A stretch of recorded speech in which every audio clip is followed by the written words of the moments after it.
Welcome to episode 478 of This Week in League. I'm Nate. And I'm Jay. And I'm Glenn. It's happening, boys. Big day. You pumped, Glenny? Big day. I'm fucking fried, if I'm honest. But here we are. Look, we're all fried. As we all we're are. all fried. Yep. We're all fried. Another hard day in the fucking MI.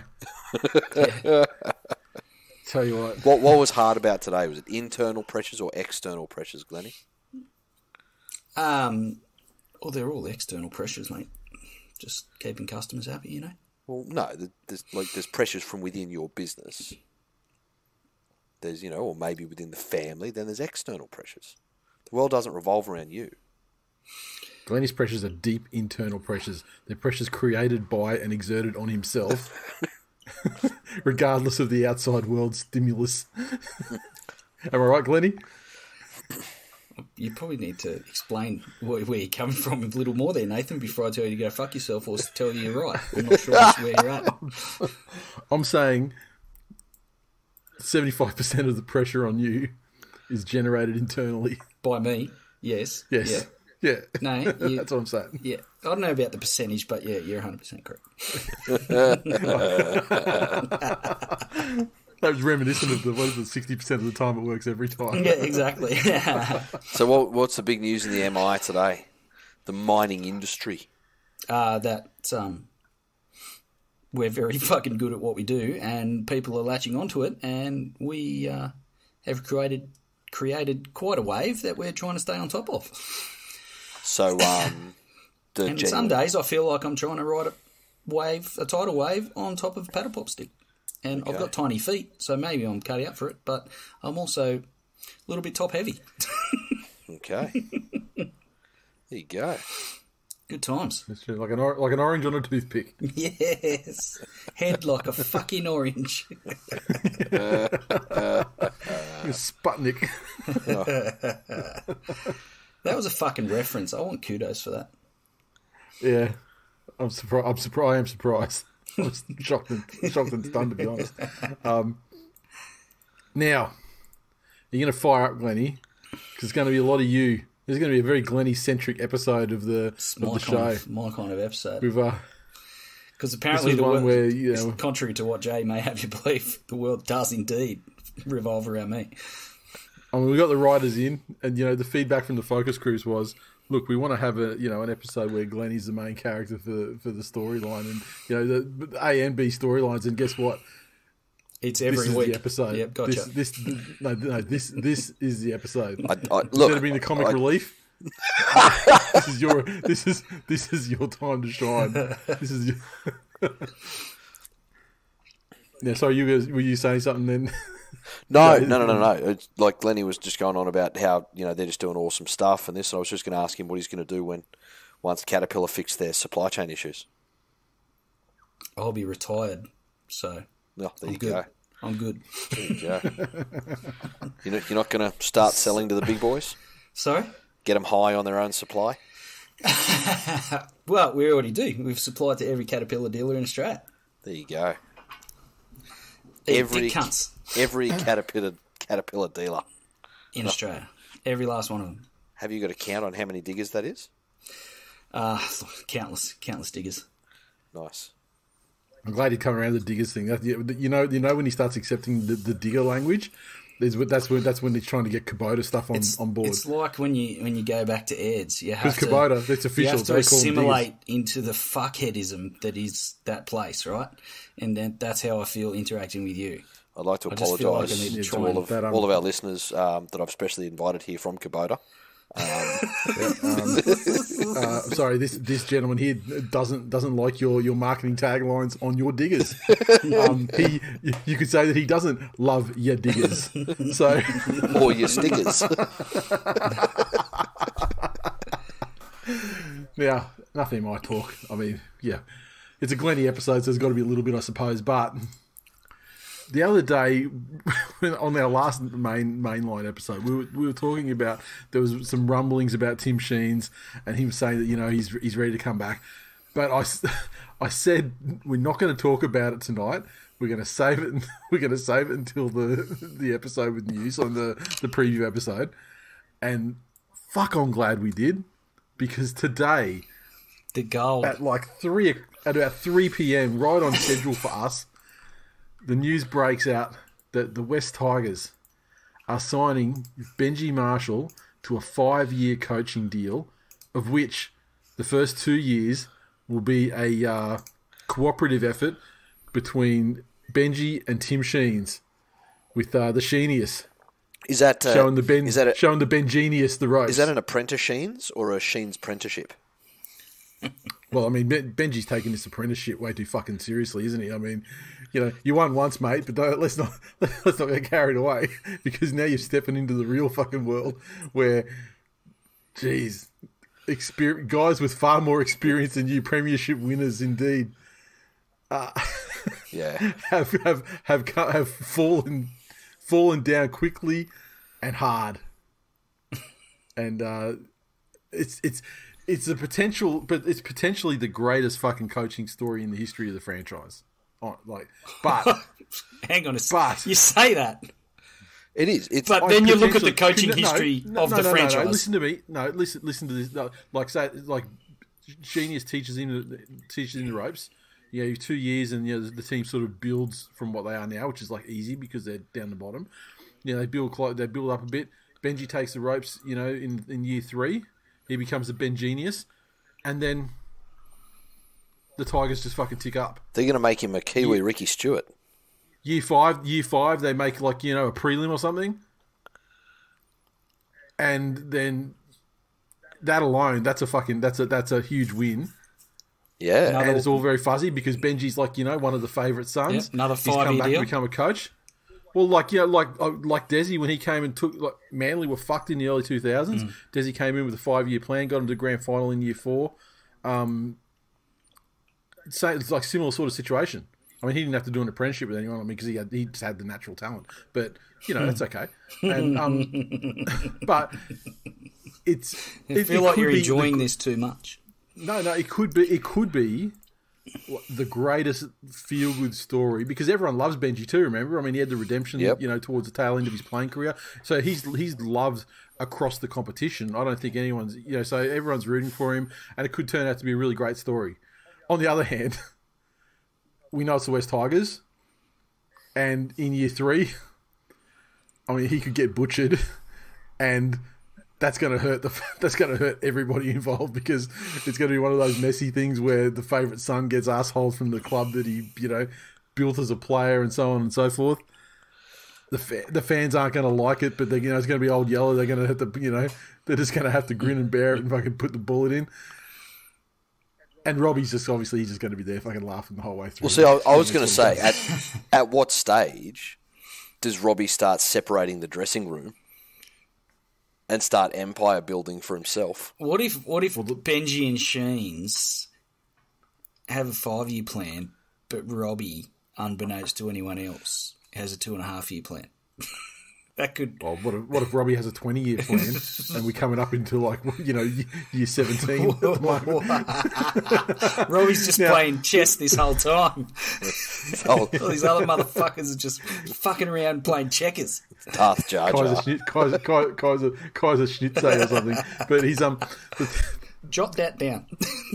Yeah, the thing with Robbie is there won't be a 2 dressing room situation. Obviously, Benji's he's the king and he's in charge of the dressing room.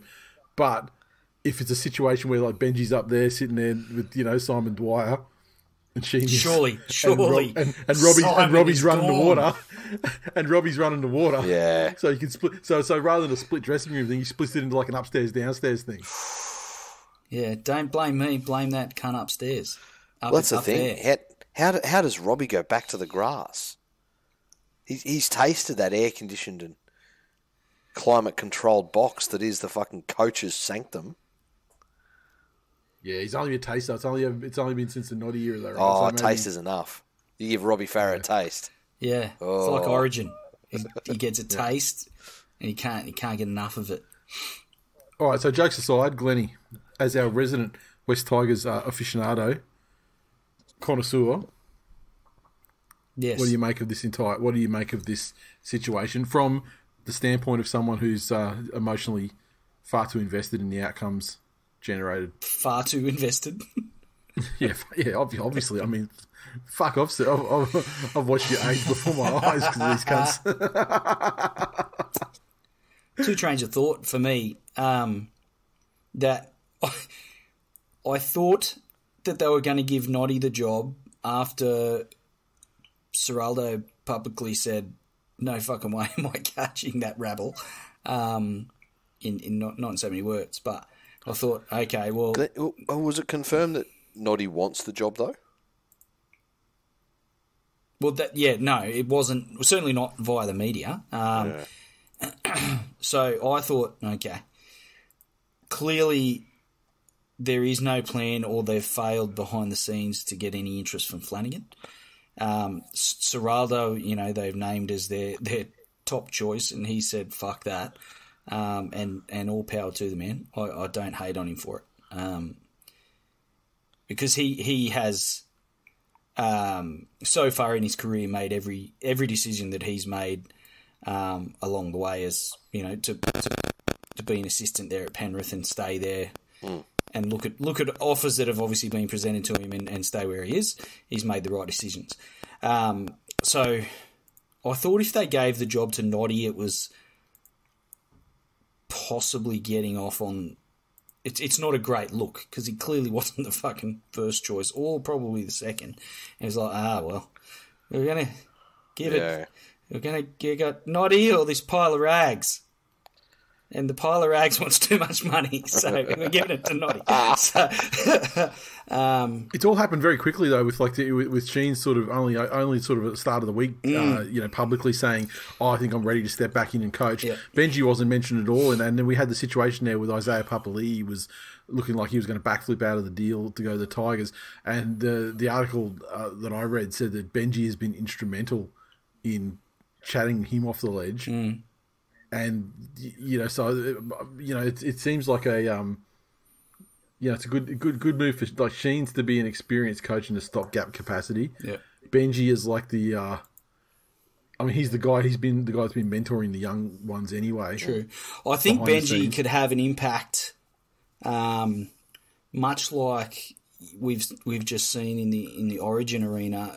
I think that train of thought, a la having Freddie, he has the ear and the respect of the players at that level, and obviously Queensland have gone down a similar path with Billy Slater. But I would not say their paths are at all similar, Glenn.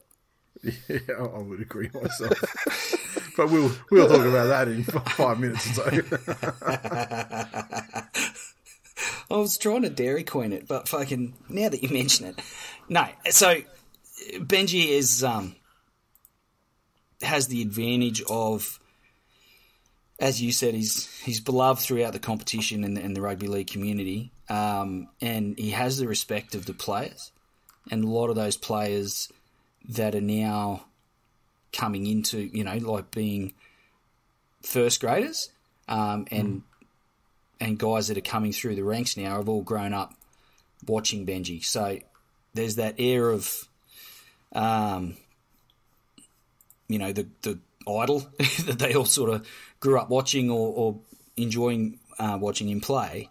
Now they can be involved with him in a mentoring capacity, and what he's achieved in the game and the respect that he has from senior players and veterans as well is probably going to hopefully attract some a greater level of talent to the club as far as veteran players go.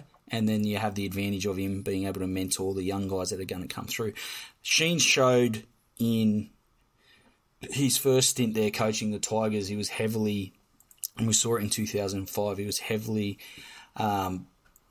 swayed towards promoting local juniors and young guys to come through the ranks, which I think is a great thing. And he's very good at that. And he's then he was heavily focused on it. I suspect he'll probably take a similar path this time. Where have they ended up? Well, once Sheen's left, I mean, it's been a rabble for over a decade. That's no secret. Yeah, but those players have ended up at other clubs. Yeah. Yeah.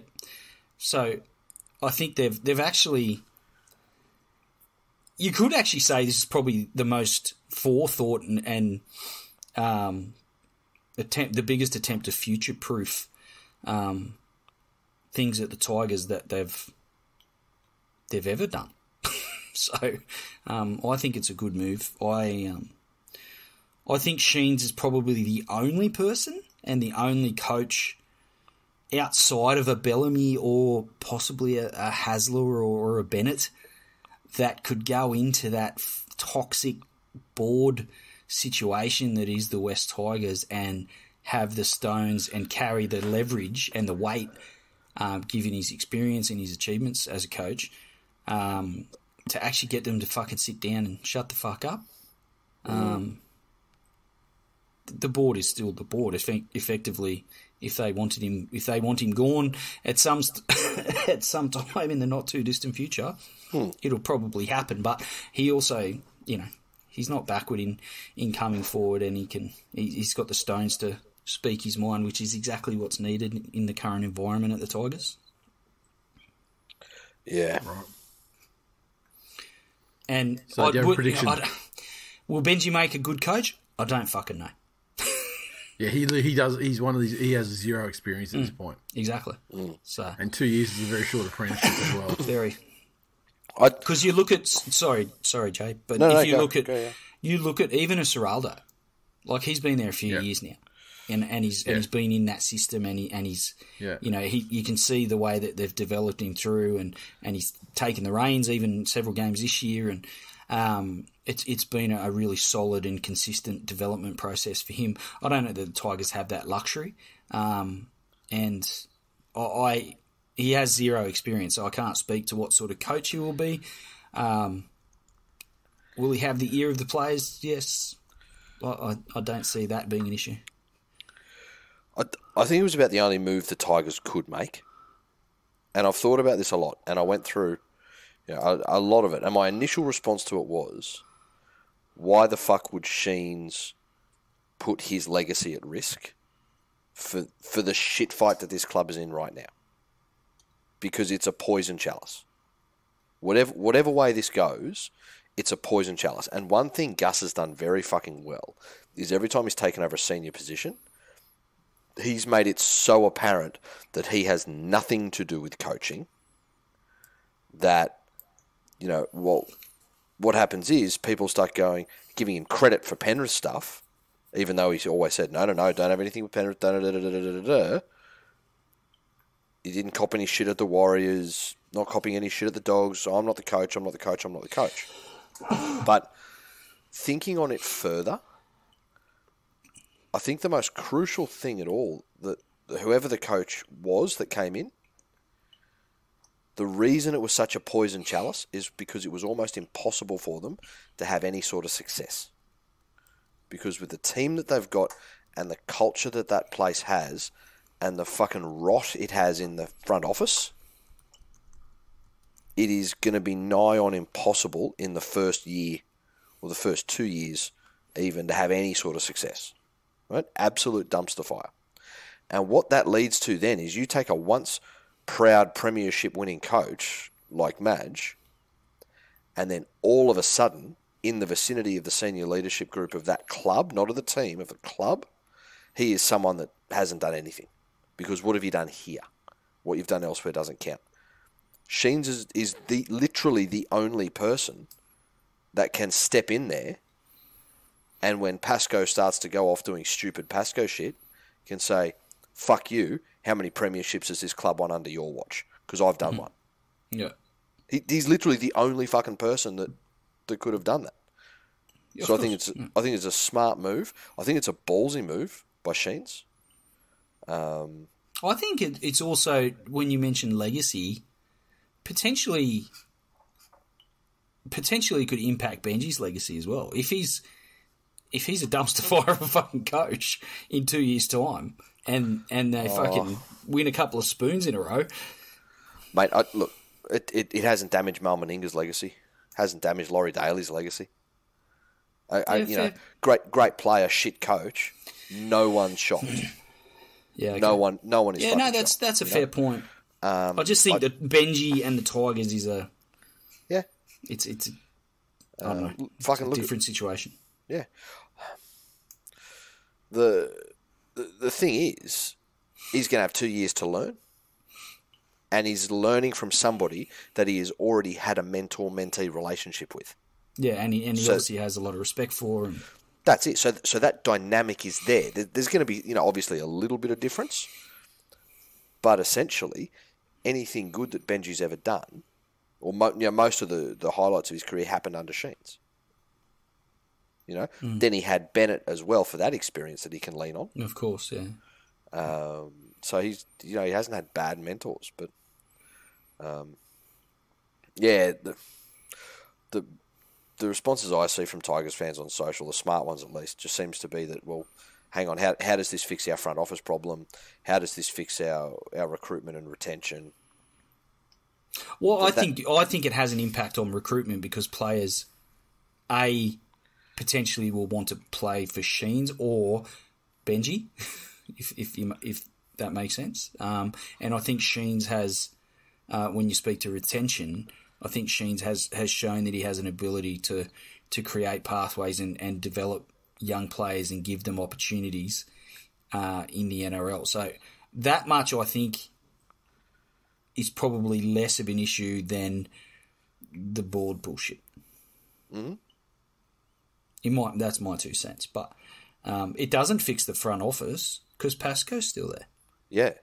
So it doesn't fix it, but I do think now Pasco has somebody who, like, can you fucking imagine when Pasco turns up to his coffee date at the Meriton, and he walks in and Sheensy's already in the room, yeah, and he's been there for an hour, and they're laughing and joking like they're fucking old mates.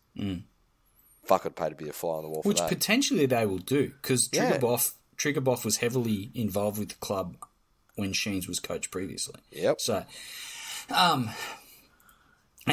Sheens would have no.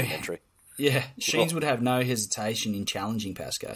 He would not give two fucks for Pasco or his perceived title or whatever. Because that's the thing. Back then, CEOs weren't a thing in the game. No. You essentially ran the league's club or, that side of things. This has got the potential for some great blow-ups.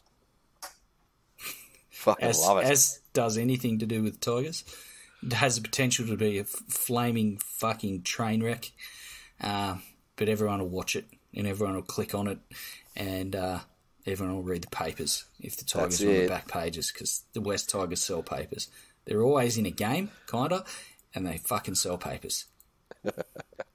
Love it. The thing that I want to see come out of this is I want 5-year guaranteed production of Tiger Town. Ooh, because now there's something new. There's something new to bring. I don't think Sheens is up for it. I just imagine Sheensy, getting that across his desk and saying throwing it in the bin. Yeah, like the chances of Sheensy dropping a fucking completely inappropriate homophobic slur during a recording of Tiger Town. Yeah. Well, you could just do like the Michael Jordan thing. You could just be like I've got final cut on the. You need to bring your cuts to me, and then I have final say over everything that goes in or out. You're not getting all this fucking access. That you can have the access, but I'll decide if you can use it. Right. And also, because I just want to see I want to see what kind of showbag Justin Pascoe takes to Harry next time. It's all the little subplots. There's so much. I want to see the quads getting stretched. Not in 3D fucking rendering, but in reality. There's so many things. The little when they bump into the other tenants of the centre who have more of a stake in it than they do. I can't remember. Have you seen all those Attenborough documentaries they've done where they go and get one of his documentaries from the 70s? Right. And then do essentially the same place today and be like, so that's fucked. whole forest doesn't exist anymore because there's palm trees there. I want to see that now. And just like have the 3D rendering of the image and the quad stretching and this, and then it goes down. There's a bunch of double amputees. There's a fucking just rolling around on the ground. There's a homeless guy. He's not stretching his quads. He's like trying to find an ankle vein because that's the only one that still works. Oh, fucking hell. Right. So, moving on from that, let's talk about last night. Obviously, our the patrons would have heard the game companion by now, I would imagine. And look, to your not to your credit, like to your detriment, Glennie, you really didn't fucking gronk off at all. It was almost like you didn't enjoy It's like you didn't enjoy the result. It's not in my nature. Fuck off. Now that's offensive. Queensland 22 defeated New South Wales 12 in a State of Origin decider at Suncorp Stadium in front of a crowd of 52,385. Queensland's points came through tries to Val Holmes, Kurt Capewell, Ben Hunt and Callum Ponga. 3 conversions to Holmes. New South Wales points came through tries to Jerome Luai and Jacob Saifidi, with Cleary 2 conversions. Glennie, take it away, and then I've got some talking points that I'll throw, which is when you've had your fill. I think part of the reason why, not only is it not in my nature, but I was legitimately surprised by the result.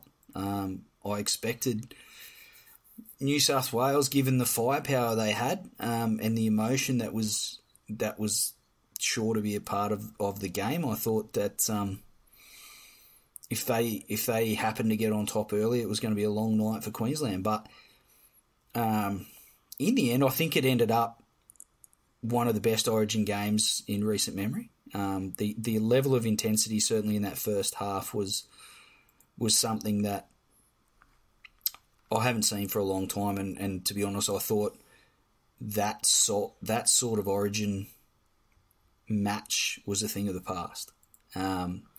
It was a fucking war of attrition, and there were cunts dropping like flies. Legitimately. I mean, there were like 2 guys dropped in the first sort of 2 minutes. Yeah, exactly.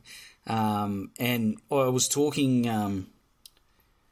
to some guys at touch football training. Now that I'm legitimately a part of the C grade touch football team, scored a couple of tries on Wednesday night too. Just quietly, I don't want to talk myself up. Should have known. Is it like an amputee league or? It should be. No, there's some quality. There's actually some guys that. Like by C grade, are you the only guy on the team that can see? Has the ball got a bell in it, Glennie? It does not have a bell. How fucking dare you sully the fucking talent that is within that team? Not me. I'm a, and I know I'm getting off track, but I'm a Brett Plowman type winger at the moment until I get a bit of air in my lungs. Fat and slow. Yeah, that's correct. And I'm not sure there's a place. I've got to tell you, I'm not sure there's a place for Brett Plowman wingers in touch football. The game's changed a lot since I played it at lunchtime at high school. I think from Oztag down, they're probably not a place for them. I mean, because the size is not a benefit in that sport at all. Do you know what? Do you know who would disagree with you? Brett Plowman? Brad Fittler. Because I saw Talakai trying to run onto a Jerome Luai cutout pass last night. Well, was he running though, or was he flailing over the sideline? I can do that. I can play Origin. Fucking you heard it here first. You're hearing it more and more, boys. No, it was a great contest. I think Queensland got a handle on some big moments through the first half and certainly to close the game out. But there was some standout performers for Queensland. And I said during the game companion that Tedesco clearly was trying to influence the result by sheer effort. And you have to give the guy credit for that. He just didn't have a lot of mates, unfortunately. And one of the biggest standout observations for me, and I was talking to the guys at work today about it, Jay, was your observation on Appy versus Cook. Yeah. And the difference in the level of service and where Cleary had to stand. And I've got to tell you, I've written you off as a fuckhead that is just a blowhard for many years now, but you actually fucking proved that you know something about this game. I was really impressed. I was really impressed because it made so much fucking sense. Because the poor cunt has to stand 3 metres closer, minimum, which means he's got at that level, whatever fucking time it is, if it's a second and half a second or whatever, less time to do what he does best. And the fact that Queensland's line speed was phenomenal, it fucking began and ended there. I think that put New South Wales on such a back foot that they really struggled. And it was, the more I looked at it, the more right you were. And this is the last time I'll ever give you credit, so fucking eat it up. But I thought, like I said, Queensland had some standout performers. You've got to give Ponga some credit. I do still think he holds back because there was some. He scored a good try, but he made a few other half breaks that I think if he was legitimately hitting the line at 100, he'd probably burst through.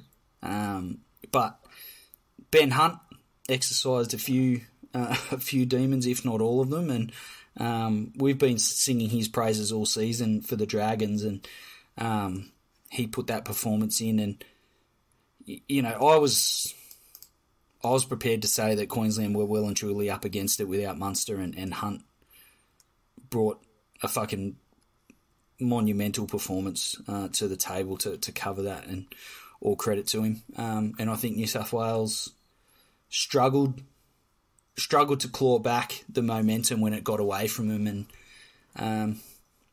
that was that. They weren't allowed, things like Cleary not having that little bit of extra time and space for much of the game. Luai doing instinctive things and unfortunately finding Talakai out there instead of Toto at one point. And just things like that. Well, look, he found no one. Well, that's fair. But Talakai then went back to grab it and then he tried to chuck it in the field. The absolute fucking spack that he is. My God. He's one of those Nathan Merritt types that's just never to represent again. The fact, and I think you may have even mentioned it last night, but the fact that he was there in the first place based on 40 minutes of outstanding football against a guy that is not even on the level of the guys that he would potentially have defending him at Origin level, if you know what I mean. Like, and like coming back a week after having coronavirus as well. Yeah. Like fuck, and like that, and it really was that one performance. I mean, he's had a couple of decent performances, but that was the one that sort of put him on the map. You know what I mean?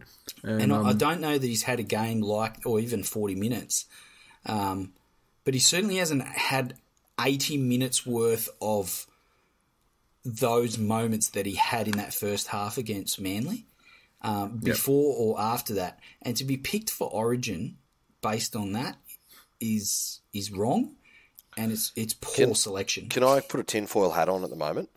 Yes. How much of that you reckon has to do with the current coach of the Sharks and the current coach of the Blues? Now, I know Freddie doesn't select the side, and there are other people in there that he has to have an influence. Yeah, of course. Yeah, I think it's a bullshit selection that wasn't necessary. And, I think Stephen Crichton. They're a better bench forward. Sorry, you go. So yeah, so they're better. There are better bench forwards available because that's really what you want to substitute him for. You're not fucking subbing a centre exactly at any point of a game. So and at Origin, he's not Kurt Capewell. No. By any stretch of the imagination. So it's not even cover. Well, he's got his one thing that he does, and when you drop the fucking ball every time you get it, you're not doing it very well. And I don't know that I don't think he's a fantastic defender. And by weight of sheer size, no, he's not. He's not a great lateral mover either. And when you've got guys like Ponga, Val Holmes, and obviously Cobbo and those guys. I know Cobbo got hurt, but you know what I mean. Like guys that have good feet and change direction at 1,000,000 miles an hour without losing any pace. If you can't move well laterally at that level, it's very interesting. Like there were a couple of tackles last night that him and Paolo were in together, and the similarities in their body shape and stature is so fucking striking that you go, well, hang on. So Paolo's in there up the guts for the entire game, you know, working his ring off there. This guy's playing out on an edge. How is that a good decision? You know, yeah. Yeah, but I mean, let's be real as well. I mean, he was on for like fucking 20 minutes. I mean, so he's hardly the fucking reason of you know. Yeah, not at all. Not at all. He probably doesn't even deserve the amount of time that's had spent on him. You know, there are far more pressing issues. I mean, you know, and like I'd like to, you know, be a Dairy Queen and focus on the good, and you know, like from the Queensland side, rather than the abject failures on New South Wales side from the coach down. Freddie was literally out-coached by a fucking first-timer. Yep.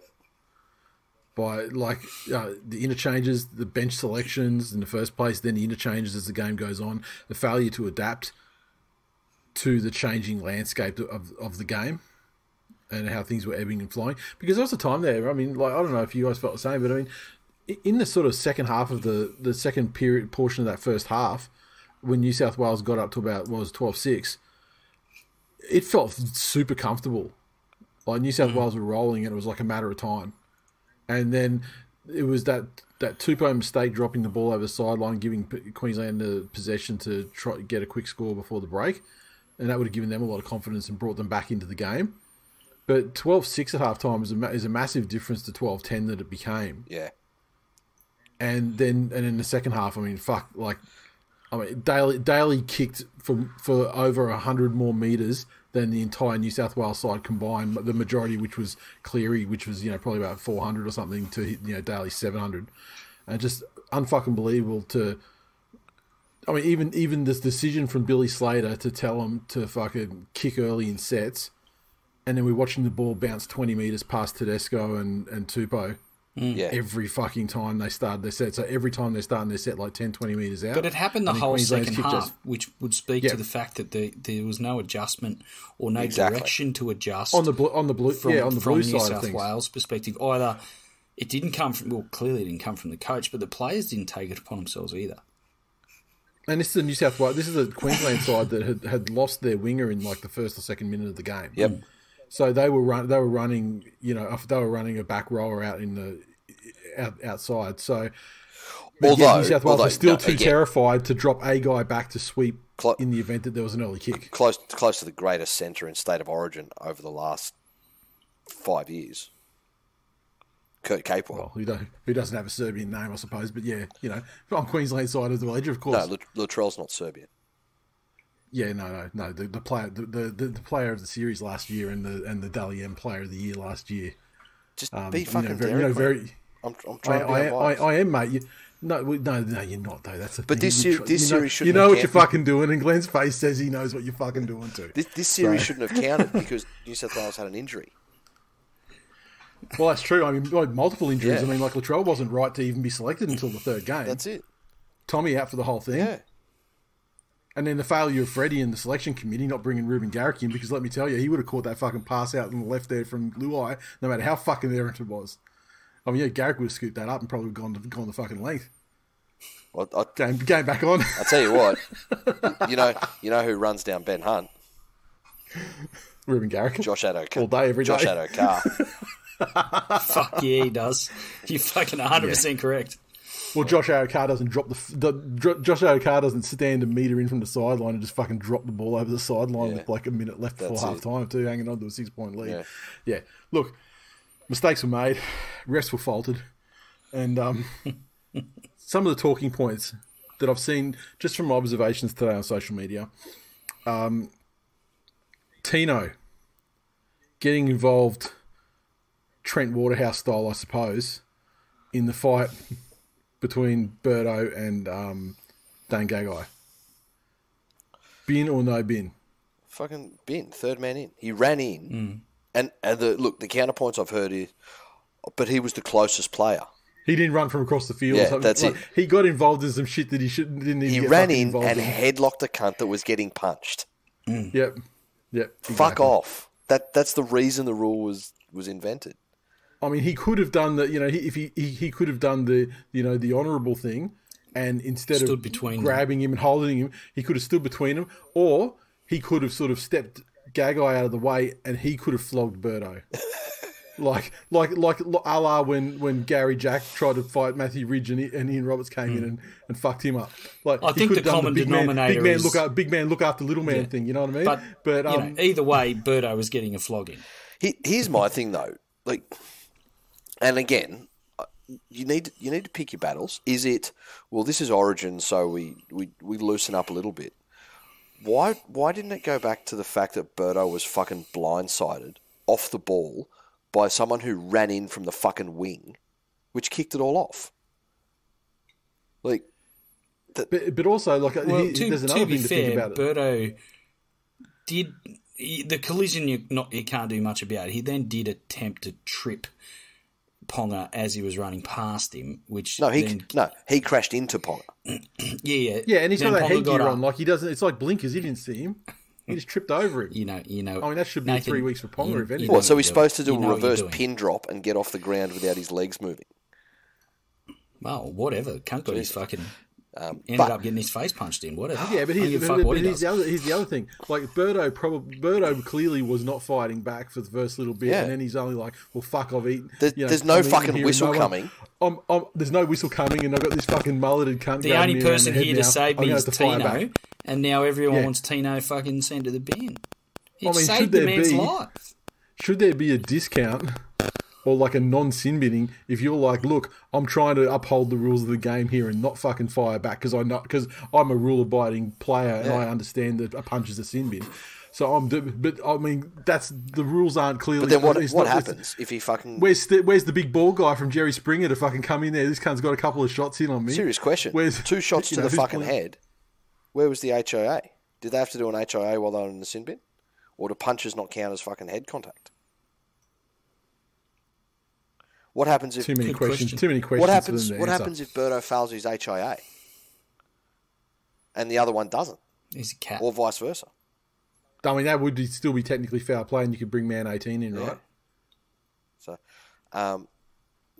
this game was a carbon copy of Game 1 from the fact that Queensland out-enthused in every area of that game, every single fucking area of that game, and New South Wales didn't have.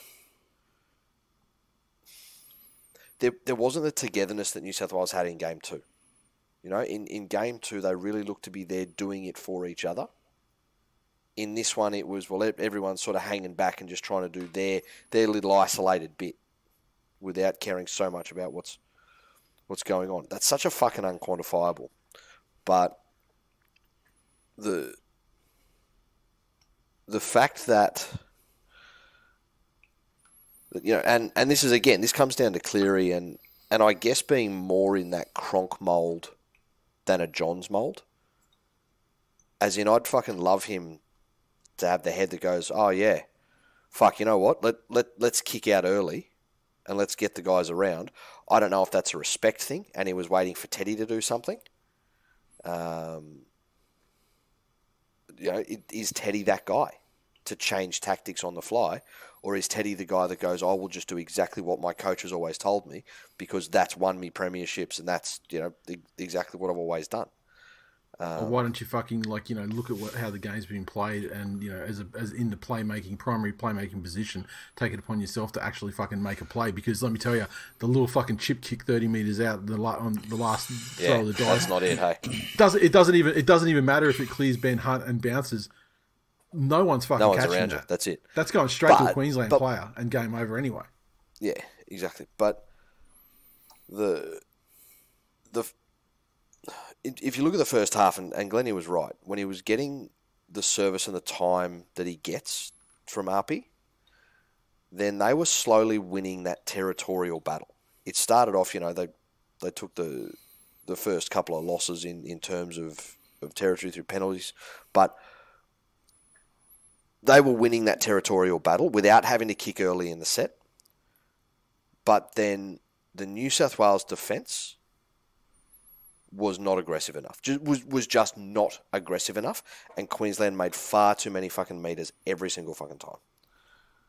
The attitude that Queensland team displayed to a man across that park, you mix that with a fucking career game from Ponga, and the team effort was the difference.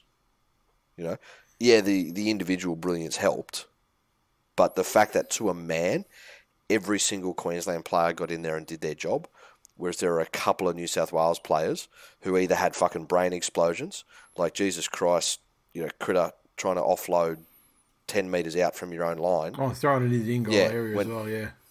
Just a fucking Hail Mary. Like, shit like that.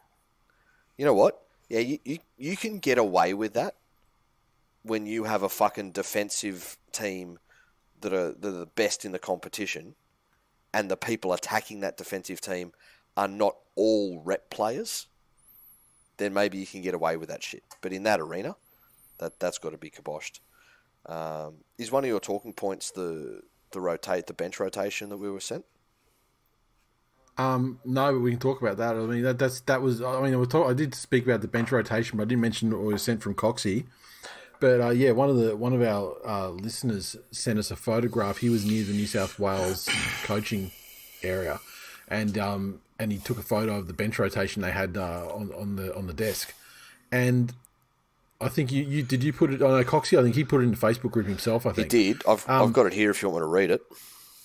But essentially, if you go back through the game and look at the minute marks when those bench rotation, obviously something had to change with Cam Murray going off in the first minute. However, other than that, those milestones on the bench rotations were all hit pretty much fucking bang on the minute, which means that Freddie went in there with a bench rotation plan, and no matter what the game threw up and what sort of permutations and twists and turns that he had to encounter, he still kept this rigid fucking plan that he was swapping guys out at these predetermined times. So there's a texter, clipped onto the board, so you can't see a couple of them, but so you can't see the first interchange. You do know it happened at minute 25. The second interchange planned was Angus Crichton. You can't see who he was due to come on for at minute 30. Right? What I can assume, though, is that it might have been Junior Polo, because then the third interchange is Polo coming back on for someone else. Oh, no, hang on, it might have been Jakey, because Jakey has to come back on for Angus Crichton. So it might have been Crichton for Jakey at minute 30. Then Jakey for Crichton at minute 45. Then Cook for Coruscant at minute 55. Now, how fucking obvious was it to us watching the game that Appy had done everything he needed to do for the first 25 minutes of that half? Yep. And Queensland were fucking gassed, and that was the time to get Cook out there. Yep. Like, all three of us came to that conclusion, like, almost instantaneously. Yeah. And also then start Appy out and rebuild it again from half-time on. But his plan, Freddie's plan, was to bring Cook in at minute 55. Yep. So after everyone... Which is like about half an hour after he brought him on in the second game too, which was highly successful. Like, fucking... Then Talakai for Murray at minute 60 to play the game out. Which happened, yeah. I mean, not with Murray, but... And then Crichton for Paolo in minute 70. Which, okay, you get that. Paolo needs a rest. He's a big body. And then the final one's Murray for Yo in minute 75. Why the fuck are you wasting an interchange? On two guys that are 80-minute players. Fucking hell. Yeah. 80-minute players, like, even if the game was twice as fast as it was last night, and that's a statement, because it was a fucking quick game, both of those cunts could still play 80 minutes. Exactly. Now, and again, short one of of a them head knock, knocked out. But, but why is that on there at any stage ever? I guess that to me is what doesn't surprise me about the fact that no one changed up anything at all on the field. Yeah. I mean, if you assume that the interchanges remain rigid, like we saw them play out as per that piece of paper, then perhaps game plans and shit like that, also remain extremely rigid. Exactly. And didn't change either. Okay, so the next one was Luai has been copping it today for sort of standing over Selwyn Cobbo's dead body and flexing on him and giving him the business. One for doing it, and then two. And he's come out today saying, I'm not apologising for anything. I've got nothing to apologise for.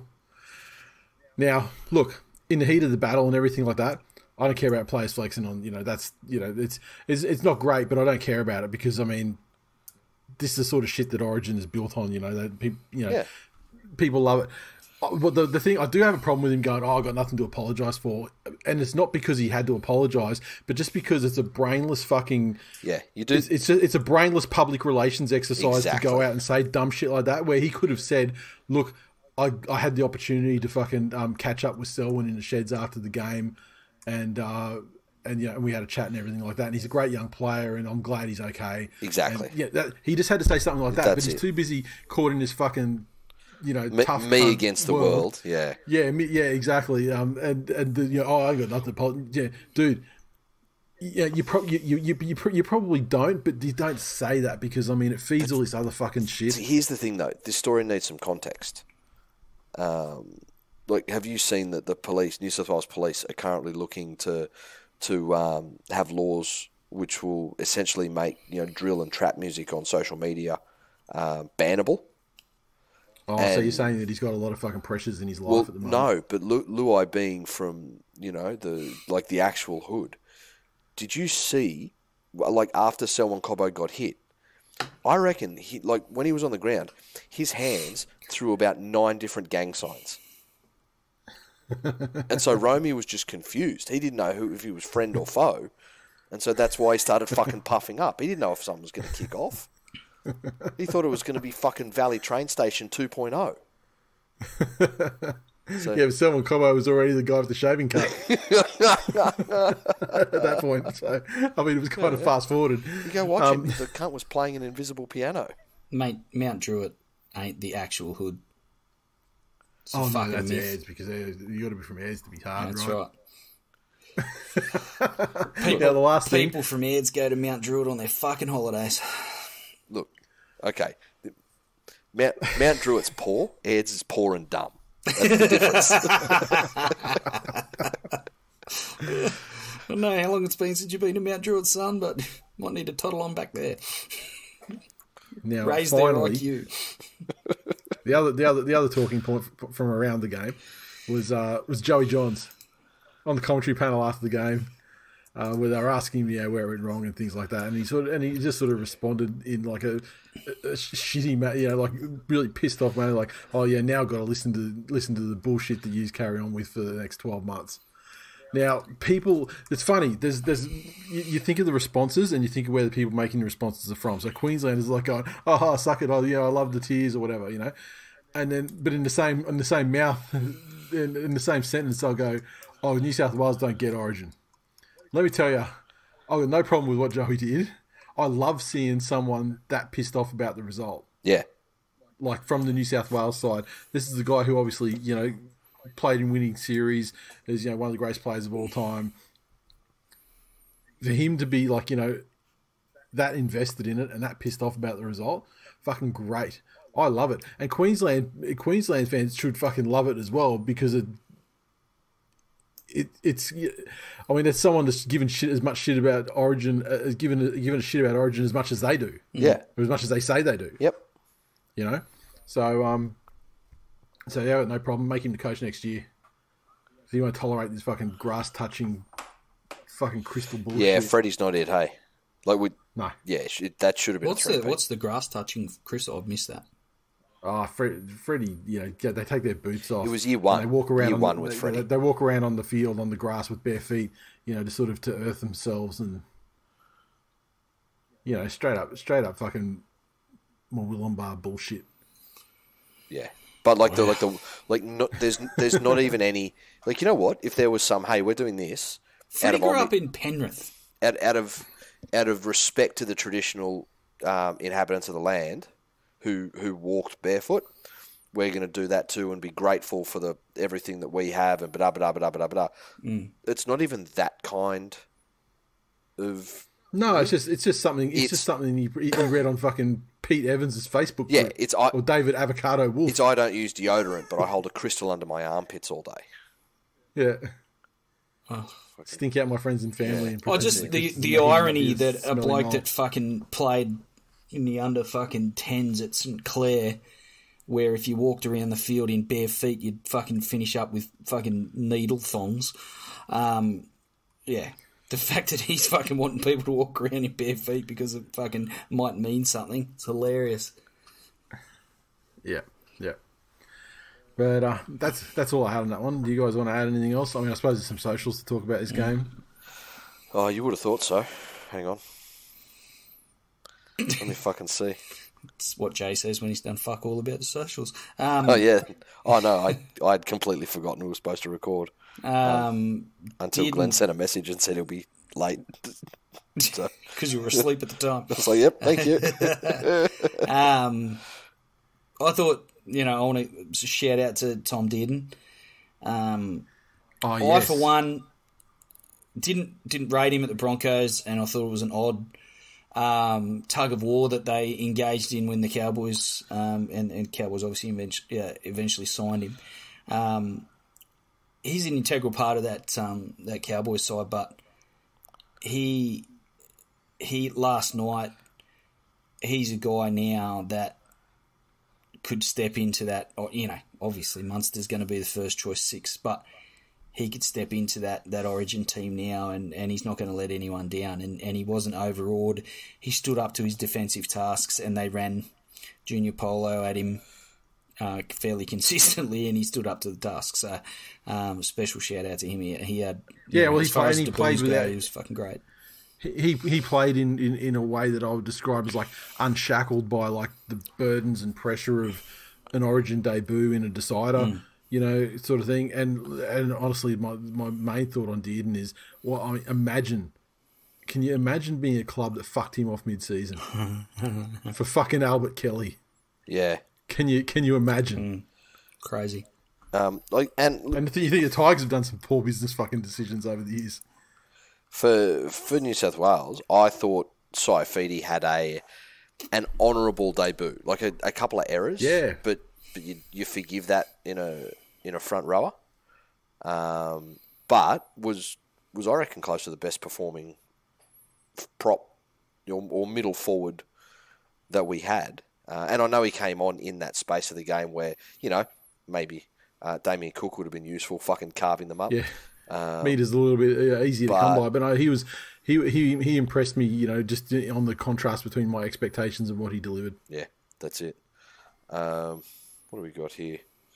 Look, there was a whole bunch of people who were Dragons fans buying premiership tickets, grand final tickets, I should say, because apparently they've forgotten that apart from Ben Hunt, they also have the rest of the Dragons team. But unfortunately, we all know that Dragons fans are fuckwits, and they all expect that Ben Hunt will come back to the Dragons, and so will the rest of the Queensland side.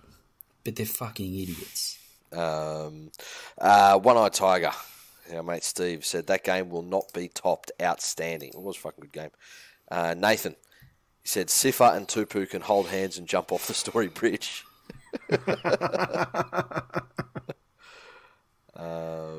Michael, he said, were Penrith conspiring for New South Wales to lose?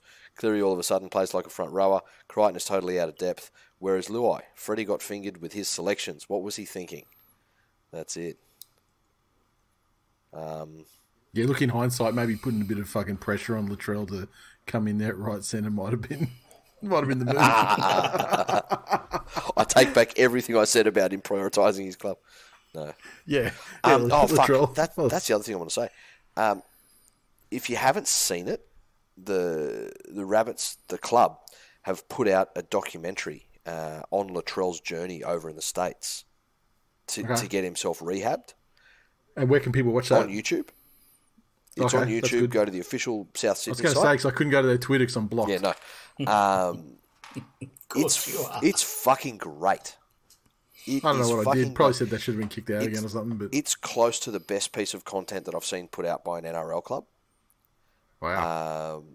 In the fact that it is professionally shot. The only people in it of any worth are him and the guy over in the States that's rehabbing him. Yep. They do, like, you know, it interests me, like, watching what they're doing. Other people might find it a bit lengthy, but the fucking maturity that's coming through in Latrell and how he speaks, and all of it's ad-libbed, you know? Yeah, yep. Sure, they might have done a couple of takes, you know, but even to the fact that you can, and this might sound trivial, but you can see him trying to hold back the swearing. A couple of them just come through when he's getting really passionate about something, but the way he speaks about what he does and the self-awareness that he has, like there's a stage there where he's been inside doing, you know, squats and band resistance training and lunges and all of these just static movements, and he's starting to get the shits with it. And so after a couple of days, the guy's like, okay, you can run tomorrow. And they get him on this field, right? Yep. And Latrell, he's so fucking pumped. He's there, and he spends a day doing running exercises. He's like a fucking kid in a candy shop. He just gets to run all day. Yep. And then the next day, the guy's like, cool, we're back in the gym all day. And he fucking cracks it, like spits it. But then he talks through his awareness of what he was doing and how that looked and what he needed to do. And if that guy turns into an actual fucking leader, he will be an immortal. So if you haven't seen it, go and watch it. He already has such an aura about him and a presence amongst his peers at any level of the game, including Origin, that adding that extra layer of leadership is it's not only what he could do for the Bunnies or what he could do for New South Wales potentially or Australia, but that extra level of leadership and maturity and what it could do and what the things that would allow him to do within his community that he's so passionate about and with his people is fucking, it could potentially amazing. You know, you got Thurston and Inglis and a lot of the other Indigenous boys that have really given back in huge ways to their communities. But Latrell just has a different presence about him. And you know, you can see people gravitate towards him. And just like I said, the extra layer of leadership and maturity is potentially fucking amazing for him on and off the field. Yeah. And look, here's the thing. I don't think GI ever got there. And not because he didn't have it in him, but because he was actually a very reserved personality. He's an introvert, yeah. Whereas Latrell's the opposite. Mm. You know? A fucking great watch. 45 minutes, so there's a bit of time to it. But yeah, I fucking highly recommend it. Nat said, can someone do me a favour and do up a Photoshop of Luai laughing at himself? I'm too busy having an orgasm and don't know when it will end. I actually did see that. And I saw James Whetstone did that. Whoever's done that, you fucking better send some royalties to good old Nat, whose only joy this year is Queensland winning because the Raiders are fucking shit. What else was good? Dragons fans. Talakai bashing. Ben said Blues take the series 66-50. Love it. That's when you know you're fucking down bad when you go the aggregate route. Anthony, he said, pretty sure it's one of those fake tests for Russian bettors. Did you guys see that shit? Fucking hilarious. Hilarious. Did you see it, Glennie? No, I didn't see it. Oh, so there was a bunch of Indian scammers staged a fake IPL match and sold it to Russian betting agencies. And so they had like professional sounding commentary on it, and they were feeding what had to happen, like hit a 6, hit a 4, crowd noises and shit. But And it looked budget. Like, the actual field action looked like they were on a park somewhere. They were on a farm. Yeah. And they had a fucking synthetic wicket. You know, like the plastic wickets, pitches. Yeah. Sorry, plastic pitches you can put down. So they had a plastic pitch on dirt, and they paid agricultural labourers to put on genuine, like, IPL fan uniforms and sit there. And so they're fucking malnourished. And it's fucking the greatest thing ever. So that comment fucking Russian betting agencies, which probably are tied to Russian mafia representatives. So cool gag, guys. But did I ever tell you the story about a former business owner that I was involved with in the MI many years ago? But look, before we start the story, Matthew says, Brad Fittler shits the bed again. I hope Gus appoints him at the Dogs. Be great to see. There you go. Good times. Lovely. Sorry. Go. Now your story. MI story. Very quick. So, racehorse deal with Russia goes bad. Australian guy ends up being owed money by Russians. Sends his representative / heavy over to Russia, who flies over, gets off the plane, gets in the cab, gets to the hotel, checks in, goes upstairs, puts his bag down, the phone in the room rings, he picks up the phone, the guy says, "We know who you are, we know why you're here, you have 45 minutes to get the fuck out of that room and never come back here again, or we have people waiting downstairs that'll be inside that room within an hour and you'll be dead." He hung up the phone, picked up his bag, went downstairs, checked out, got in a cab, flew the fuck home.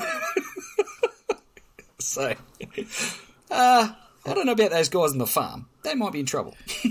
Yeah. There might be, life is cheap. Life can be very cheap over there at times as well. So, I mean, there might just be a bunch of them fucking. Yeah. But that farm might have a digger on there, fucking digging a large hole to dump them. That's exactly it. Although, look, a lot of the time, it won't be the Russians that'll get you. It'll be someone else that sells you out and then goes to the Russians and said, "Oh, I fixed this problem for you. You owe me a favour." Yeah. So, right. So that's it for the socials? That's it. Okay, finally then, let's look at round 18.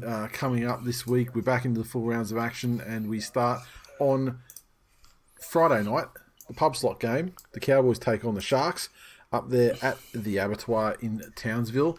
The Cowboys side, asterisks on everything because, we don't know who's backing up from Origin, who's not, with the exception of the Panthers, who have been fairly transparent about what they're doing. But Dearden and Gilbert have been named. Holmes and Nanai have not. Taulangi's got COVID. Jordan McLean's got the hamstring injury sustained in camp with New South Wales. They're out. So Brendan Elliott comes in for Taulangi on the wing. Tanoa Brown's in for McLean. Hess is back and goes in at prop. And Lemuelu is in the back row as well. The Sharky side.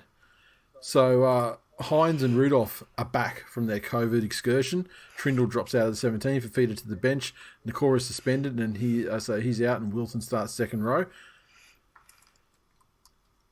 And they're expecting Talakai to back up. But we shall see. I mean, he didn't do a lot, so he's only 20 minutes, so he should be all right.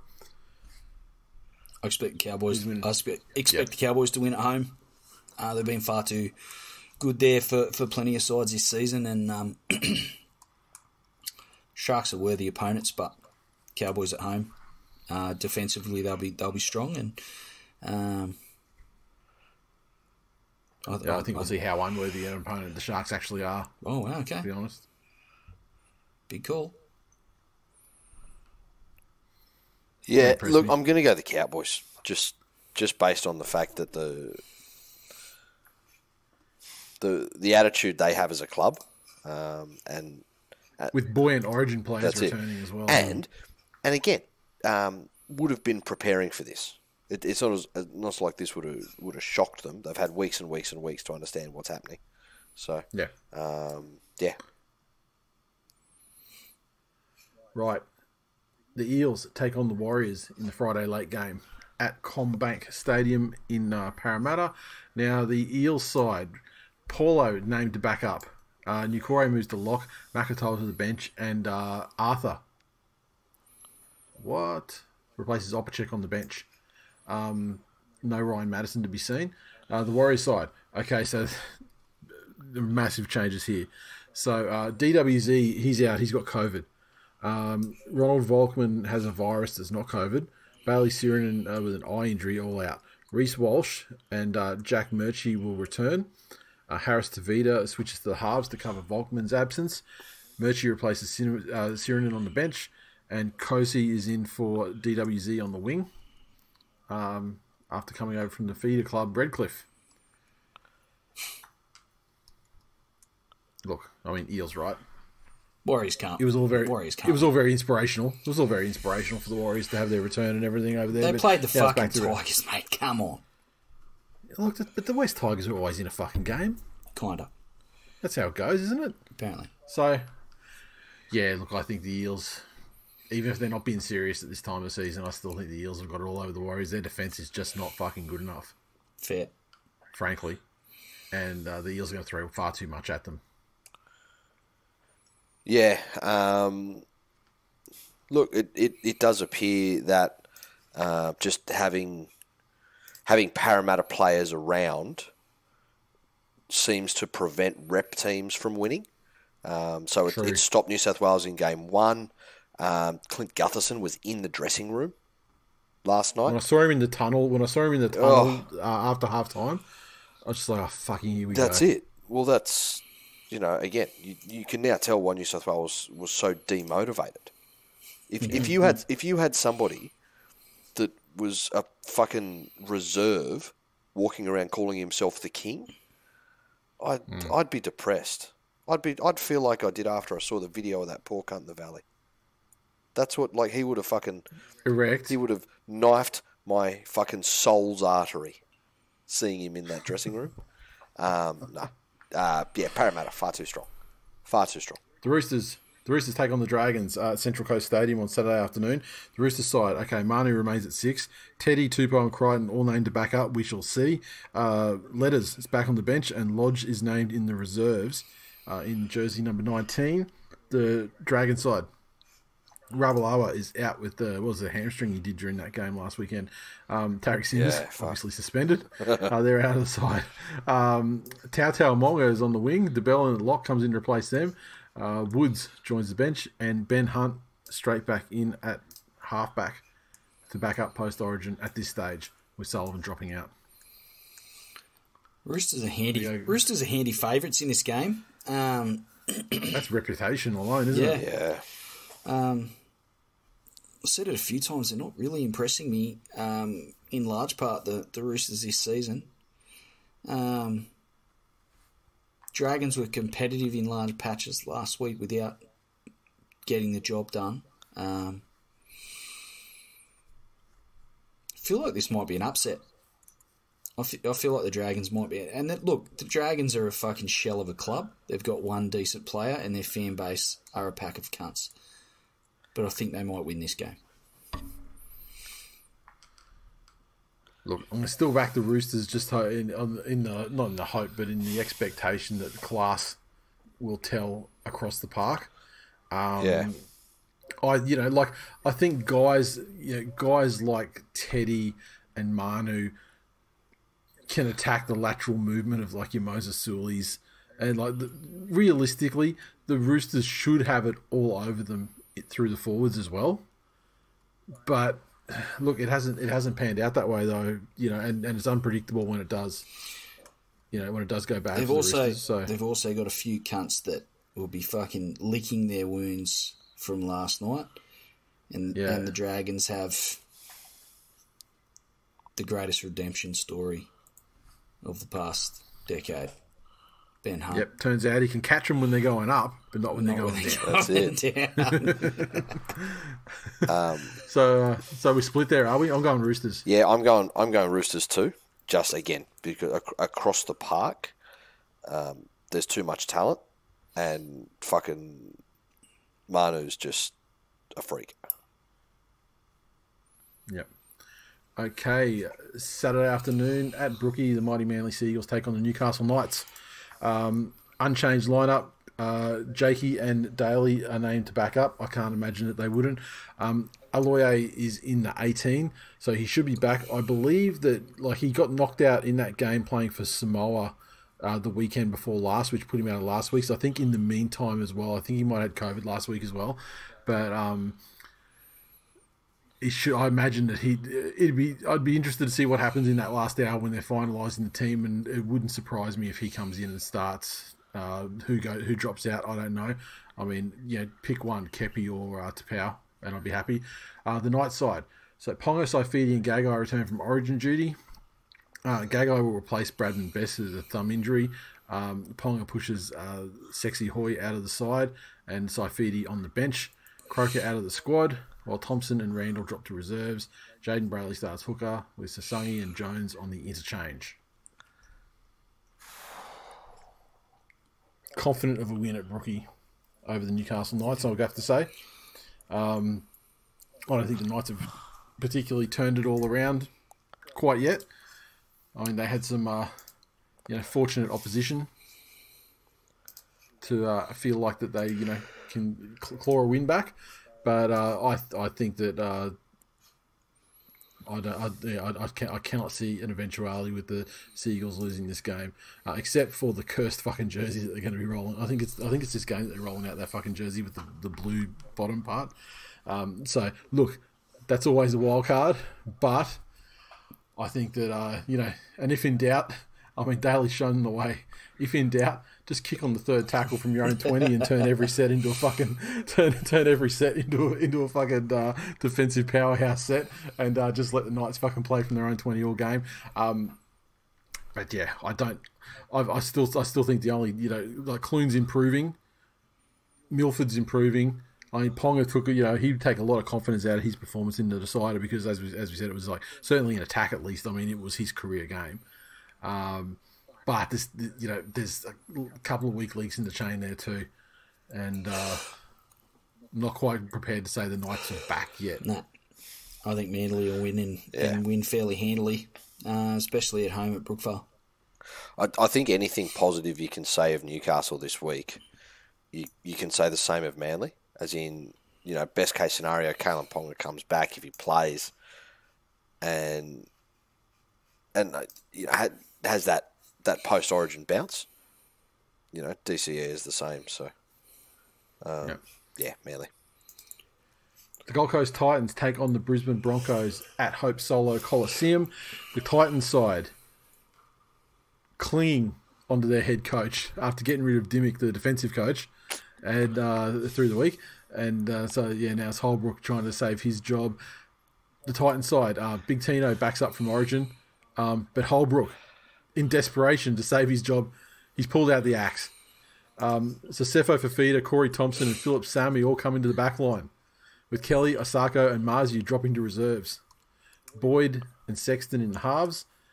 Turner benched. Booth is hooker over Clark, who's also benched. Jared Wallace is out, and Jolliffe comes onto the bench. The Broncos side, Oates and Carrigan are named to back up. Capewell and Cobbo are not. Well, I guess Cobbo, impossible for him, right? Corey Pags is out also after sustaining a head knock, so Turpin joins the bench. Oh, this one is this. Ask me about this game last year and ask me about this game this year. I know, hey. And it's far more fucking cut and dry now, isn't it? I think the Broncos will win this, and they're going to fucking win it by 1,000. Yeah, I think they'll blow the Titans off the park. This might be the straw that breaks the back of Holbrook's coaching career. I would suggest that the Titans are getting everything they deserve. So, for what reason exactly? What's the reason of the week? Just because fuck the Titans. I'm over the Titans. I tried to be Derek Queen on the Titans. I tried to be. I really did. Right, time to fold it up and maybe try again in Perth. Yeah, maybe. We'll see. Yeah, get someone else in from New Zealand, maybe. That's it. Exactly. Yeah. All right, done. The experiment's failed. What'd you toss out the test tubes? Yeah, that's it. Sterilise the fucking Bunsen burners. Yeah, exactly. It's done. Well, pack it up. All right. Yeah, no need. West Tigers take on the Penrith Panthers 2 p.m. Sunday at CommBank Stadium. And this one, Dewey moves to 5'8", Brooksy halfback, Hastings lock. Tamau returns at prop. Mamalo back on the wing, so that drops Tupou to the reserves. Matamua starts in back row. Pole and Garner benched, and Stefano, he's out of the squad. Simkin joins the bench. The Panthers side, no Origin players backing up. O'Sullivan and Falls in the new halves pairing. Jennings with a rare appearance at centre. Staines to the wing. Kenny Hooker, and Smith and Eisenhuth in the back row, with Sonny Luke named on the bench. This is illegitimate Joy 2 Electric Boogaloo. This time is personal. What other taglines can you throw on it? Judgment Day. End game. Fucking. Jesus. I feel like you're talking it up a little too much there, Nathan. The Wrath of Khan. The Benj Pyre strikes back. The two towers of illegitimate joy. Okay, so Glennie, boys, fucking square up. Well, first of all, from a Tigers perspective, I've just given Stefano Utoikamano a fucking rap last week for playing the best performance of the season that he's put together. He's subsequently been dropped. So, Noddy is cooked. No wonder they fucking punted the cunt. You're probably looking at him through caramel-coloured glasses, though, right?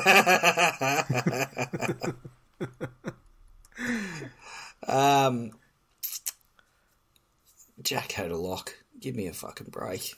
What the fuck? You've got a guy that is a fucking halfback through and through. He's probably not many other things in his life, but he's a fucking halfback. Play the cunt at halfback. You've got a cunt that's barely a fucking human being, let alone a first grader. Jeez. Get him the fuck out of the side. Jeez. Get him the fuck out of the side and put the halfback the strongest ever at halfback and let the cunt that fucking plays his best football at 5'8", play him at fucking 5'8". This isn't difficult shit. I'm putting the hit 'em up music under this. I don't know what that is. Fucking hell. Jesus, Glennie. Oh, God. And there rests the debate on heads. First off, fuck you, Brooks. All right. Off you go, stepdad. Hang on, fuck you, cunt. I haven't finished. Well, don't stop talking then. He's doing my fucking job for me. Glennie, this is not how square-offs work when teams play each other. I'm supposed to say what you're saying. No, he's doing that Eminem thing where he's saying all the bad stuff so you got nothing to say when it comes to your verse.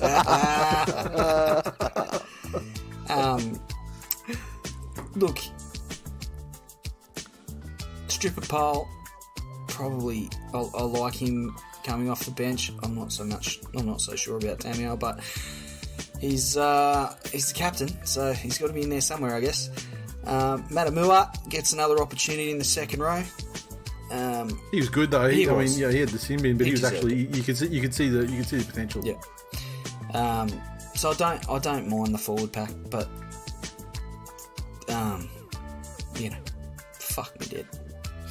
Hastings is fucking halfback and a good one. Just get that right. Play the cunt with 7 on his back. Fuck the other cunt off. Somewhere, anywhere. Play him at lock. Put him at hooker. Put him on the bench. Put him in reserve grade. Put him in a fucking hole. I don't care. Just don't put him at halfback. Can I? But Glennie, this is talk for after the game. I mean, it's happening. Yeah. You can't change it. It's happening. My issue You'll deal with it. If I'm you, Glennie, my issue is that Dewey's come there and said to it and tried to fucking bully a caretaker coach to say, if you're not going to pick me at 6, put me in New South Wales Cup. Is that the sort of fucking mentality you want in your team? Well, I just feel he looks at his halves partner this week and is like, fuck, I'd rather play New South Wales Cup. No, that wasn't what he requested. No, I know. That's the opposite. He said, I want to play with Luke Brooks so much is if I can't be near him, It's if not there's what he said. anyone between he and I.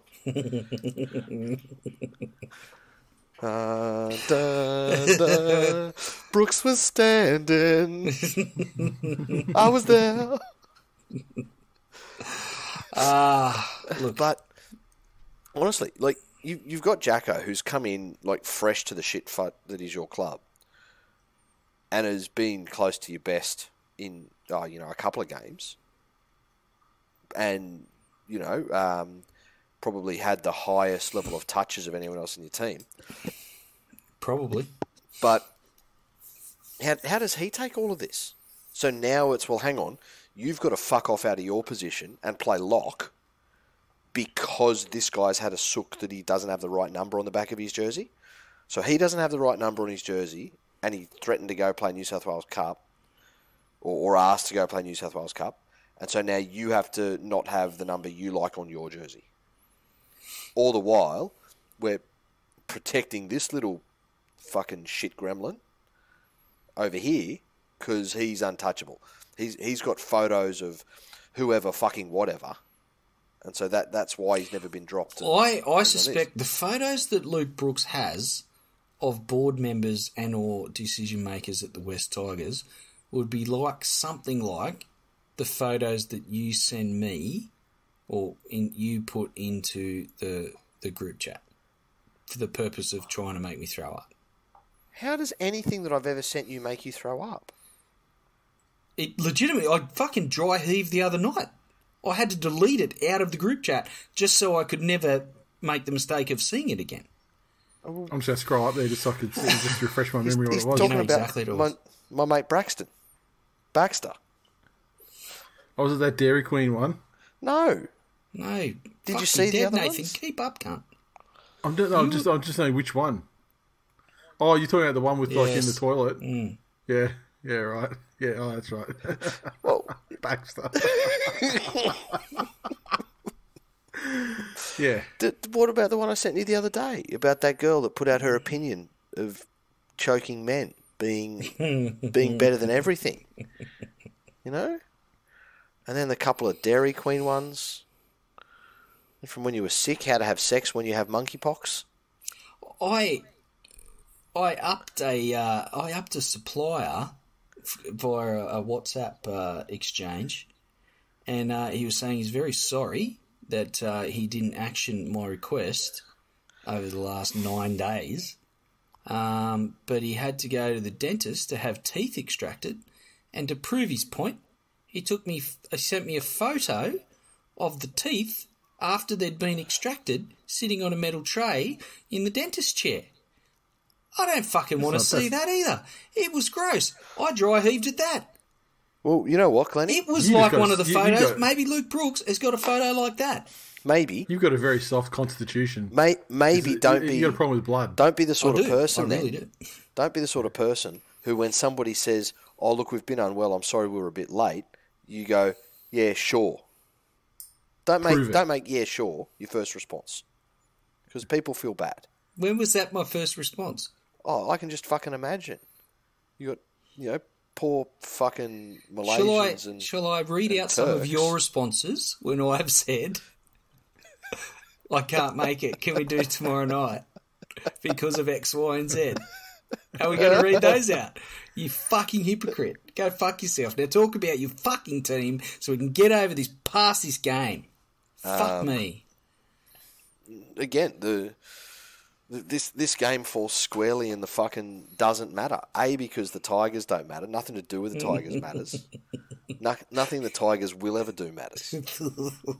As if I didn't kick them enough. You don't even have a fucking home ground.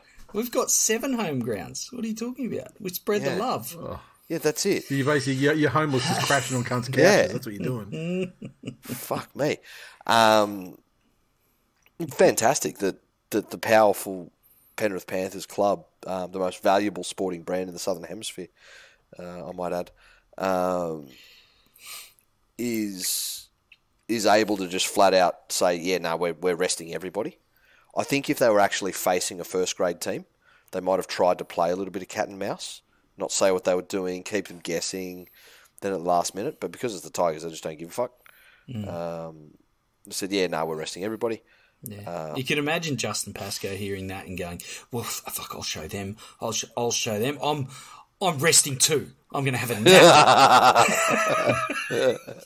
Look, Justin Pascoe, he ends up resting fucking Adam Dewey. Well, we're resting all our good players too. Yeah, that's it. I was just trying to think of some other good players. I couldn't. Fuck yeah. Yeah, obviously the side takes a hit in terms of ability, but the fact remains that they've got some amazing, international quality players that didn't play State of Origin.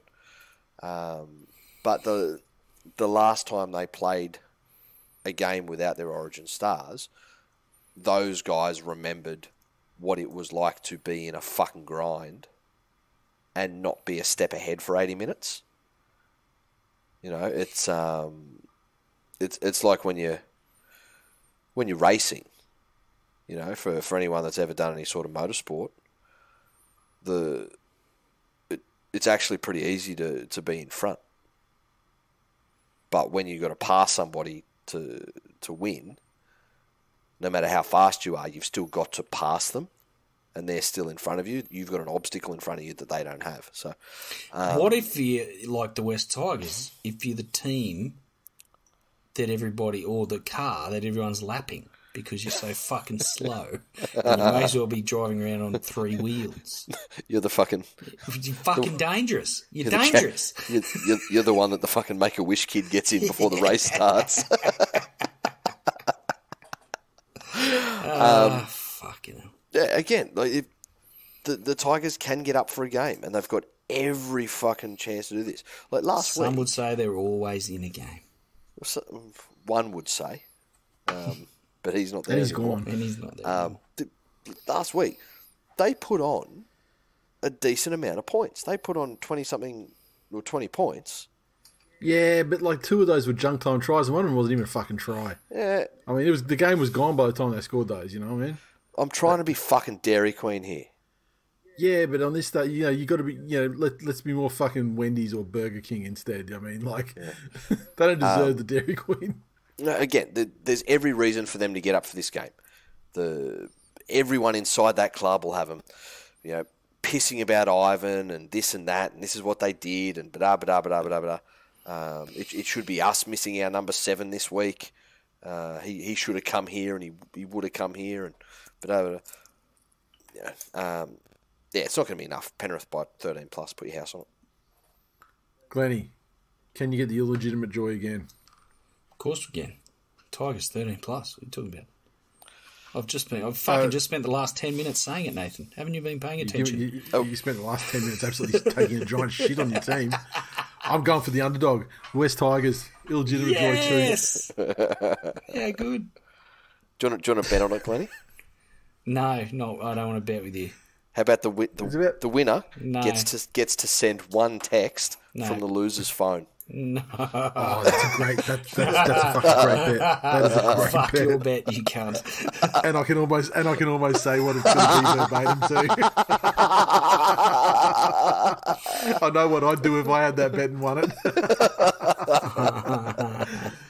Okay, anyway, moving on to the Sunday afternoon game. The Melbourne Storm take on the Canberra Raiders down there at the Korean Housewife. I fucking told you all. Every fucking week. The Melbourne Storm have Munster returning from COVID-19. Meaney to the wing, Grant Anderson out, Kafusi back in the second row, which pushes Chris Lewis out of the 17, and Brandon Smith, he's out for 3 weeks, I think, was it, because of calling the ref a cheating bastard or whatever he did. Yep. Which is a big loss for them. Harry Grant name there, though. The Raiders side. Papali should back up. Whiten most definitely you would expect. Schiller replaces Chance Nickel-Clock start, and Trey Mooney drops out of the squad. The improved Canberra versus the Melbourne in Melbourne. Flailing Melbourne Storm, flogged 2 weeks in a row. But is this that Melbourne? They're back home. Apparently they play all their games at home, mate. Haven't you been paying attention? They never left home except that time they lost to Manly at Brookie a couple of weeks ago. Is this like just the toxic shock of not playing at home? It's like a reverse kryptonite situation. Yeah, right. Yeah, they don't have their powers away from their home. Yeah, that's it. Yeah. Melbourne by plenty. I think by plenty. Yeah, I think they'll be on. They would have copped it fucking sweet from Bellamy these last couple of weeks. So, I think that's probably enough to get these guys up for a much improved performance. I will say that, and I'm pretty sure it was yourself, Nate, that said it last week, that it's the first time in a long while that there's a couple of legitimate plotters in the Storm side. Eremia. That Bellamy hasn't managed to somehow turn the heroes. Or mask with players around them. Correct. So, I just think that the paint would have fucking peeled off the walls around the Storm's facilities these last couple of weeks. Bellamy would have fucking let them have it, and I think they'll be. Although they'll be too strong. Sorry, go ahead. I'm not sure that where Melbourne's weaknesses are, and what it was for the last couple of games has been handling and the pressure that puts on them, and Poor defence too. And exactly, but then not being able to guard that. I don't think you can fix both parts of that in 2 weeks. You might be able to shore up that defence a little bit, but the fucking dropsies take a bit longer than 2 weeks to get out of a player. On the other hand, are Canberra smart enough to just exploit that all fucking night? Yeah, like I agree with 100% with what you say, Glennie, about the Storm, but I'm not as bullish about them actually coming out and caning them or anything. I mean, the Storm would be absolutely delighted to have Pappy in place with Munster Hughes and Harry Grant. Yeah. I mean, it's been a while since they've had been able to field all those guys at the same time. Yep. But I just don't know if the combination's going to come back overnight, and it might take a couple of weeks. But I do think that they will have enough to dispatch the Raiders. Mm-hmm. That's it. Okay, and Sunday evening, the Bulldogs take on the Rabbitohs at Accor Stadium. The Bulldogs, Birdo is named to back up. Although I wonder, did we get any ruling on the cheek injury? There wasn't any sort of fractures or anything there, were there? I don't know. Not that I've heard. No. Yeah, okay. Pangai Jr.'s back as well at lock. Fatala Mariner drops to the bench. Braden Burns replaces Declan Casey in the back line. So Shoop is out. He's tested positive for COVID. Oof. The Rabbits, Johnston and Nichols return after missing the Newcastle game. Cook and Murray back from Origin duty. Kenner out of the 17. Murray's an odd one. Yeah, I would expect that his naming was wishful thinking, and he would have to be almost an automatic because of the way that he was classed and ruled out of the game immediately. That would also. Well, he's had a couple. What has he had? 2 at least in the last 2 months. Yeah. At what stage do they?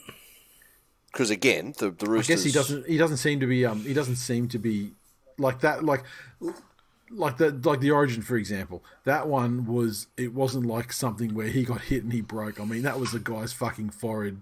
Into his nose, into his cheekbone or his nose or whatever, and there's nothing you can do about that, and that's going to put anyone on their ass probably for a match-ending HIA. Yeah, no matter who you are. No, what I'm saying is because he's had a couple in close succession. So you're saying there's going to be recurring effects, like cumulative effects or something that. Yeah. Yeah. Look, maybe. I mean, because he certainly doesn't have a history of being a guy that has trouble coming back from head knocks like a Pappy or a Luke Keary. Or Boyd Cordner, before them. But look, the more it happens, the more it's going to happen, right? The Rabbits look like they're getting their shit together. Yeah, finally. Yeah, they do. Last couple of weeks, and no surprise, it's coincided with the return of Latrell Mitchell to the side. Doggies, look, they're still, at the moment they're always in a fucking game with the old Tigers coach Mick Potter at the helm. But look, I think the Bunnies have got them covered. To be honest, I mean, even if it's a shootout, I think any way this game goes, if it's a grind, there's just too much firepower on the Rabbits side of the equation. They're going to score more points than the Doggies. 100%. And that's it. There we go. Fuck me. What an express episode this one ended up being. Right at night when we were all talking beforehand saying how fucking tired we are. But that is full time for episode 478. Thanks for listening, everyone. As always, if you'd like to support the show, consider becoming a patron at patreon.com/TWiLNation with additional apps, merch drops, and more. And you can listen to the second half of the Origin on our Game Companion and just hit the airwaves. I think I edited it and uploaded it last night, maybe this morning. And would you boys consider an illegitimate joy one on Sunday? What's that, sorry? Would you consider an illegitimate joy 2? What time's the game? 2 o'clock. It's a 2 p.m. game, so the second half you'd be looking, sort of around, 10 to 3, I guess. If I'm home, but, depending on the 2 weather, o'clock, the 2 o'clock Sunday one is a tough one. Yeah. But, if you're around, who knows? What do you mean, depending on the weather? Do you record outside or? No, if the weather's good, I was going to go up or down the coast for the day. So from Toowoomba? Yeah. Just hook it in the morning and come back in the night. Yeah, fuck. Day trip. That's like fucking 3.5 hours each way, though. But you won't come. You won't come down here to do a membisode. This fucking Hot Ones challenge. When did I say that? Well, you've fucking skirked every fucking Hot Ones challenge we've tried to set up for you. No, I don't know. Let's do that on Sunday. We should do a fuck you. I just said I want to go to the fucking coast. I don't want to spend my leisure. Cunt. I don't want to spend my leisure time hanging out with you. I barely want to talk to you in these recordings. Are you going to go to the? Are you going to the beach? If the weather's good, possibly, yeah. But it's the winter. Are you going to swim at the beach when it's fucking? If the sun's out, yeah. Okay. Well, probably not me, but Leo will. He doesn't give a fuck about the temperature. I tell you what, with this Hot Ones thing, you know what I want to do? I want to, like, instead of ask Glenny questions for each wing, I just want to show him like a graphic murder photograph. Oh fuck! That shit. I can just tell that with that. Shirking it. Apparently, I'm shirking it. Fuck you, cunt. I just don't want to do it. You can't, because I don't want to. That's what shirking. I don't want to give you cunts the satisfaction. That you fucking came to us and were like, oh, I want to start fucking eating, easing my way into hot sauces and shit like that. Yeah. That's where the fucking genesis of the idea came from. But then you guys turned it into a fucking something that it didn't really need to be. Now it's trying to make me throw up while I'm eating wings. No, you committed to our patrons. Only if you're a little bitch. Well, you call me what the fuck you want, but you'll be cleaning up the vomit, cunt. That's all right. I got a fucking kasha. That's it. I'll fucking hose you down. Take the fucking fur cup and top layers off. Yeah. Gurneying the mushroom. Yeah, good. Fucking hell, I can't afford to lose any more. Tell you what, Glennie, if you're going to throw up hot sauce, don't throw up in your lap. No. That's fucking not a good time. What about your lap? You do whatever you want in my lap, Glennie. Oh, baby. How good. When he's a 10, but his dad's a Scientologist and you've thrown up in his lap. On that note, we'll talk to you all next week. Whenever. Bye. See ya.